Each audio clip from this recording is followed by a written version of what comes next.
Hello. നമ്മുടെ അമ്പലത്തിൽ, അതായത് നമ്മുടെ തൊട്ടടുത്തുള്ളൊരു അമ്പലത്തിൽ ഉത്സവം നടന്നുകൊണ്ടിരിക്കുക. അപ്പോൾ അവിടെ ആണെങ്കിൽ ഇന്ന് അന്നദാനം ഉണ്ടായിരുന്നു. അപ്പോൾ 10 ദിവസത്തെ ഉത്സവം. അപ്പോൾ ഒരു ദിവസം അന്നദാനം ഉണ്ടായിരുന്നു. അപ്പോൾ അമ്മയാണെങ്കിൽ പോയി അന്നദാനത്തിന് ചോറൊക്കെ വാങ്ങിച്ചുകൊണ്ട് വന്നു. ഞാൻ പോയിട്ടില്ലായിരുന്നു. എനിക്കാണെങ്കിൽ ഭയങ്കര ഇഷ്ടമാട്ടോ ഈ ചോറ്. കുറേ സാമ്പാറൊക്കെ ഒഴിച്ച് കുറേ ചോറുണ്ടായിരുന്നു. പക്ഷേ ഇത്രയും കഴിച്ച് തീരാൻ പറ്റുമെന്ന് എനിക്കറിയത്തില്ല. എന്തായാലും ഞാൻ ആ രസവും അതൊക്കെ വെച്ച് അങ്ങ് രസം ഉണ്ടായിരുന്നു. പിന്നെ ഒരു മധുരക്കറി, തോരൻ, ഇതെല്ലാം ഉണ്ടായിരുന്നു. ഞാൻ അതൊക്കെ വെച്ച് സ്റ്റാർട്ട് ചെയ്തു. ഞാൻ അമ്മാമ്മയാണെങ്കിൽ കാര്യം പറഞ്ഞുകൊണ്ടിരിക്കുന്ന ഇടയ്ക്കിടയ്ക്ക് അമ്മാമ്മയാണ് നോക്കുന്നത് കേട്ടോ.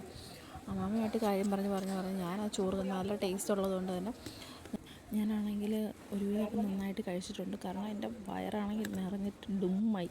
എനിക്ക് പിന്നെ കഴിക്കാൻ പറ്റുന്നില്ല. പക്ഷേ ഇന്നലെ ഞാൻ ഭയങ്കര സ്പീഡിൽ കഴിച്ചുകൊണ്ടിരിക്കുക. എനിക്ക് ഒരുപാട് ഇഷ്ടമാണ് ആയതുകൊണ്ട് തന്നെ ഞാൻ കഴിച്ചു. നിങ്ങൾക്ക് ഇങ്ങനെ അന്നദാനവും ഇങ്ങനെ നടക്കുമ്പോൾ നമ്മുടെ വീട്ടിൽ ഇപ്പോൾ നമ്മൾ സാമ്പാർ വെക്കുമ്പോഴാണെങ്കിലും എനിക്ക് പ്രത്യേക ഒരു ടേസ്റ്റും ഇഷ്ടമൊക്കെ. പിന്നെ നമ്മുടെ ചാനൽ കണ്ട് നിങ്ങൾക്ക് ഇഷ്ടപ്പെടുകയാണെങ്കിൽ സപ്പോർട്ട് ചെയ്യാൻ മറക്കല്ലേ. അപ്പോൾ ഈ വീഡിയോ കാണുമ്പോൾ വേറെ വീഡിയോസൊക്കെ കയറി കണ്ട് നോക്കുക. അഥവാ എങ്ങനെ ഇഷ്ടപ്പെട്ട് സബ്സ്ക്രൈബ് ചെയ്യാൻ തോന്നിയാലോ ഒന്ന് സബ്സ്ക്രൈബ് ചെയ്ത് സപ്പോർട്ട് ചെയ്യും. നമ്മളാണെങ്കിൽ സബ്സ്ക്രൈബേഴ്സിന് മൂവ് ആവുന്ന പോലില്ല. പ്ലീസ്.